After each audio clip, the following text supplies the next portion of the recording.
இந்த கதை உங்களுக்கு பிடித்திருந்தால் வீடியோவை லைக் செய்யுங்கள்.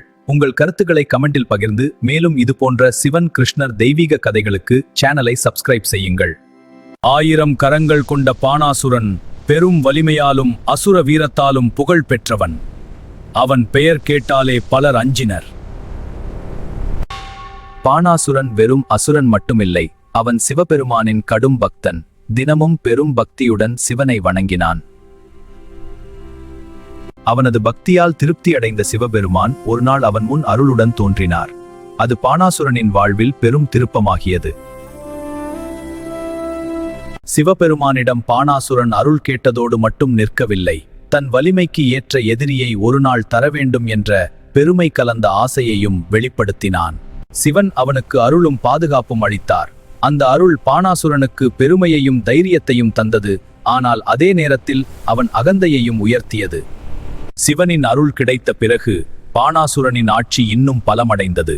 தன்னை வெல்ல யாரும் இல்லை என்ற எண்ணம் அவன் மனதில் வேரூன்ற ஆரம்பித்தது. தன் வலிமைக்கு சமமான எதிரி யாரும் வரவில்லை என்பதே அவனை எரிச்சலடைய செய்தது. போர் வேண்டும், சவால் வேண்டும் என்ற அகந்தை அவன் உள்ளத்தில் நாளுக்கு நாள் பெரிதானது. பானாசுரனின் உள்ளம் எப்படி மாறிக்கொண்டிருக்கிறது என்பதை சிவபெருமான் அறிந்திருந்தார். அருள் இருந்தாலும் அதை தாங்கும் தாழ்மை இல்லையெனில் ஆபத்து வரும் என்பது அமைதியாக நெருங்கிக் கொண்டிருந்தது. அந்த பேரரசின் நடுவில் பானாசுரனின் மகளான உஷா மலர்ந்து கொண்டிருந்தாள். அவள் வாழ்க்கை விரைவில் இந்த கதையின் மையமாக மாறப்போவதை அப்போது யாரும் அறிந்திருக்கவில்லை. ஒரு இரவு உஷாவின் வாழ்க்கையை முழுவதும் மாற்றப்போகும் அதிசய கனவு தொடங்கியது. அவள் ஒருபோதும் காணாத ஒரு இளவரசன் அவள் உள்ளத்தில் ஆழமாக பதிய போகிறான்.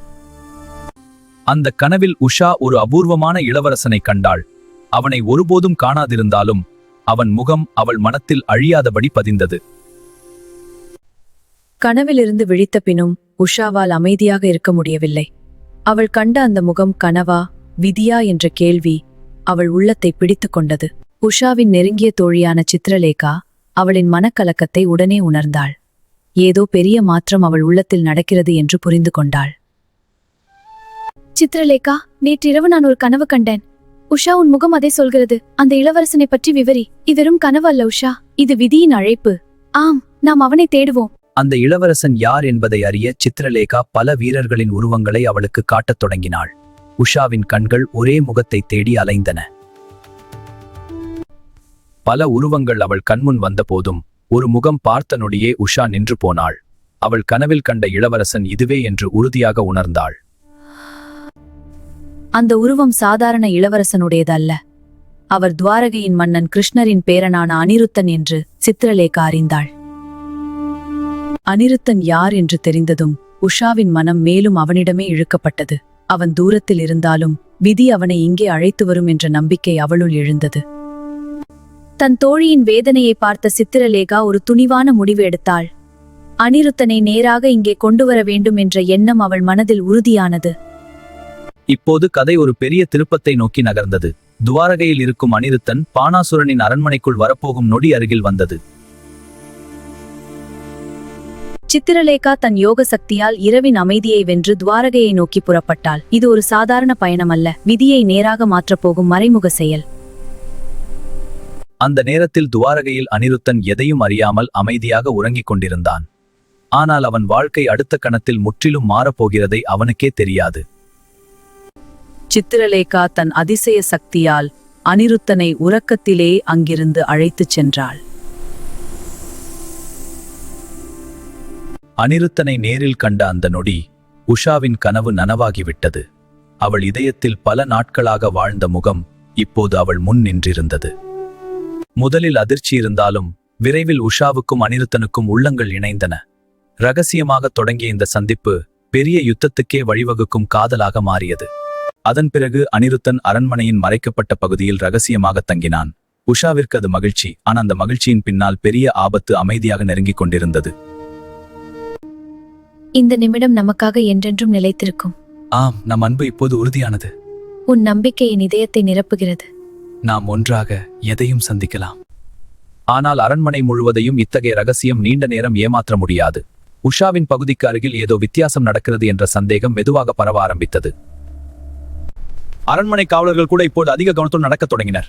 யாரோ ஒரு அந்நியர் உள்ளே இருப்பார் என்ற தெரியாத அச்சம் இடம் பிடிக்க ஆரம்பித்தது. உள்ளே யாரோ இருக்கிறார்கள், ஆம், நாம் எச்சரிக்கையாக இருக்க வேண்டும். இறுதியில் அந்த செய்தி பாணாசுரனின் காதிலும் விழுந்தது. அவன் கோபம் உடனே எரிந்தது. இப்போது காதல் கதை போர்க்கதையாக மாறும் தருணம் வந்துவிட்டது. உஷாவின் மறைக்கப்பட்ட அறைக்குள் நுழைந்த பாணாசுரன் அங்கே அனிருத்தனை கண்ட நொடியே கொதித்து போனான். தன் அரண்மனையின் உள்ளேயே எதிரியின் வருகை அவனுடைய பெருமையை நேராக எரித்தது.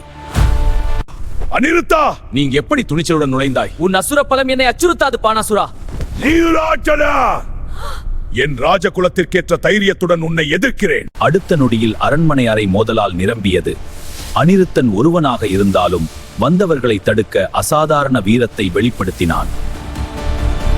ஆனால் இறுதியில் பாணாசுரன் தன் தெய்வீக ஆற்றலை பயன்படுத்தினான். நாகபாசத்தால் அனிருத்தனை கட்டி போட்டான். அனிருத்தன் பிடிக்கப்பட்ட போது உஷாவின் உலகமே சிதறிப்போனது. ஆனால் இந்த சிறைப்பு நீண்ட நேரம் மறைந்திருக்காது. விரைவில் செய்தி துவாரகையை அடையப் போகிறது. அனிருத்தன் காணாமல் போன செய்தி இறுதியில் துவாரகையையும் உலுக்கியது. உண்மை வெளிப்பட்ட போது அது ஒரு குடும்ப துயரம் மட்டுமில்லை, பெரிய மோதலின் தொடக்கம் என்று கிருஷ்ணர் உணர்ந்தார்.